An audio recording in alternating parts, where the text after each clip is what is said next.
British పాలనకి వ్యతిరేకంగా ఈ దేశానికి స్వతంత్రం కావాలని, బ్రిటిష్ వాళ్ళు ఈ దేశం నుంచి వెళ్ళిపోవాలని భారతదేశంలో దాదాపు 200 సంవత్సరాలు స్వాతంత్ర పోరాటం జరిగిందా? ఆగస్టు 15 మనం జెండా ఎగరేస్తాం.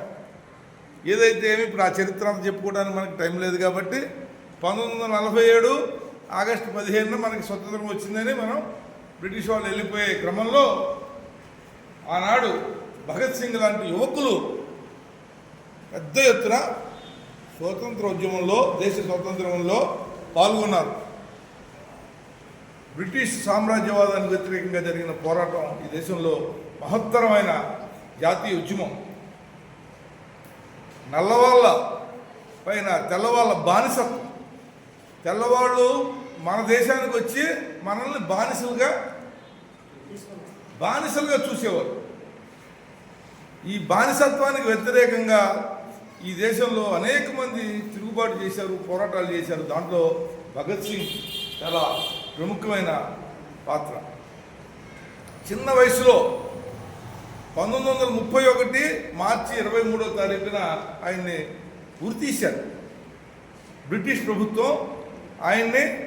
ఆయనతో పాటు రాజ్గురు, సుఖదేవ్, ఈ ముగ్గురిని ఉరితీశారు. ఏంటి వాళ్ళు చేసిన నేరం అంటే, లాలా లజపతి రాయ్ అనే ఒక స్వతంత్రోద్యమ నాయకుడు సైమన్ వ్యతిరేకంగా పోరాటం చేస్తున్నప్పుడు సైమన్ గోబ్యాక్ అని నినాదాలు ఇస్తూ సైమన్ కమిషన్ వచ్చిన సందర్భంలో చేస్తున్నప్పుడు ఆయన్ని లాఠీలతో కొడితే ఆయనకి తలకి బలమైన దెబ్బ తగిలి లాలా లజపతి రాయ్ తర్వాత చనిపోయాడు.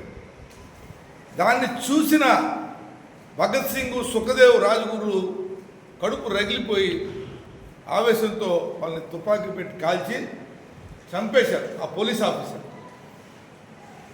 అది ఒక ప్రధానమైన కారణంగా ఆ భగత్ సింగ్ని గుర్తించారు బ్రిటిష్ వాళ్ళు. అంతేకాకుండా పార్లమెంటు భవనం మీద ఒక పొగబాంబు కూడా వేసి పోలీసులు అరెస్ట్ చేయడానికి వస్తే పారిపోలేవాడు, అరెస్ట్ చేసుకున్నాను.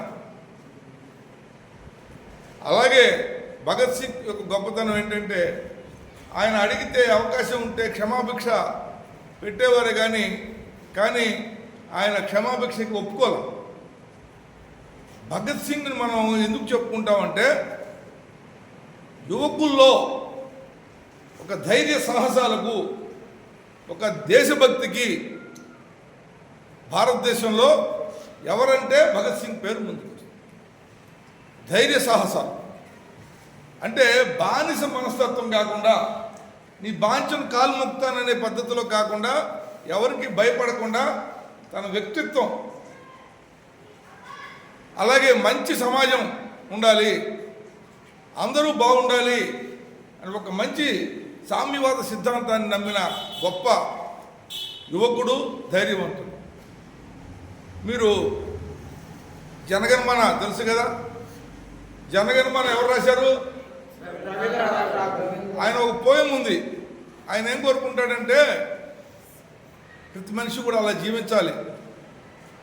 ఆయన దేవుణ్ణి ప్రార్థిస్తాడు, దేవుడి పేరుతో ప్రార్థన చేస్తూ అంటాడు, wear the mind is without fear అంటాడు. అంటే అర్థమైందా? ఇంగ్లీష్లో చెప్పాను. వేర్ ది మైండ్, మన మైండ్ ఎప్పుడు కూడా, మన మైండ్లో ఎటువంటి భయం, ఆందోళన లేకుండా ఉండాలి. And head is held high, మనం ఎప్పుడు తలకాయ ఎత్తుకుని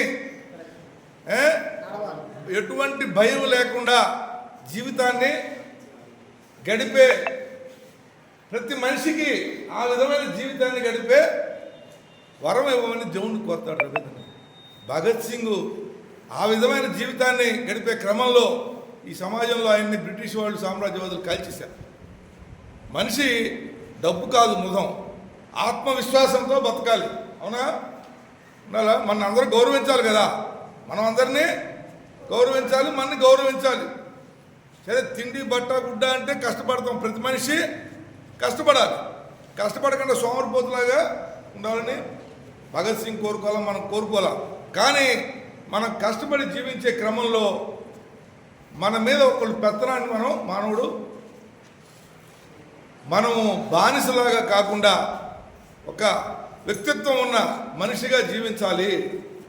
అలాంటి జీవించాలనే క్రమంలో మనం చదువుకునే క్రమంలో భగత్ సింగ్ మనకి ఒక ఎంతో ఆదర్శప్రాయంగా ఒక మంచి స్ఫూర్తినిచ్చే వ్యక్తి. అందుకనే 1931 ఈరోజు ఎన్ని సంవత్సరాలైంది భగత్ సింగ్? 94 సంవత్సరాలైంది ఆయన మరణించి. భారతదేశం యావత్ ప్రపంచం ఆయన గుర్తుపెట్టుకుంటుంది. కాబట్టి అటువంటి జీవితాన్ని మీరు కూడా భవిష్యత్తులో భగత్ సింగ్ లాగా అంత ధైర్య సాహసాలతో, ఒక మంచి ఆలోచనలతో, మంచి లక్ష్యాలతో, మంచి విలువలతో మీరు జీవితాన్ని గడపాలని, ఈ దేశం ఒక మంచి సమాజాన్ని నిర్మించే దాంట్లోకి మీ యొక్క భాగస్వామ్యం ఉండాలని, మీరు పెద్దయ్యాక బాగా చదువుకుని ఈ దేశంలో మంచి పౌరులుగా భగత్ సింగ్ ఆశయాలను ముందుకు తీసుకెళ్తారని ఆశిస్తూ ఈరోజు భగత్ సింగ్ 94వ వర్ధంతిలో పాల్గొన్న మీ అందరికీ విప్లవాభినందనలు తెలియజేస్తూ సెలవు తీసుకుంటున్నాను.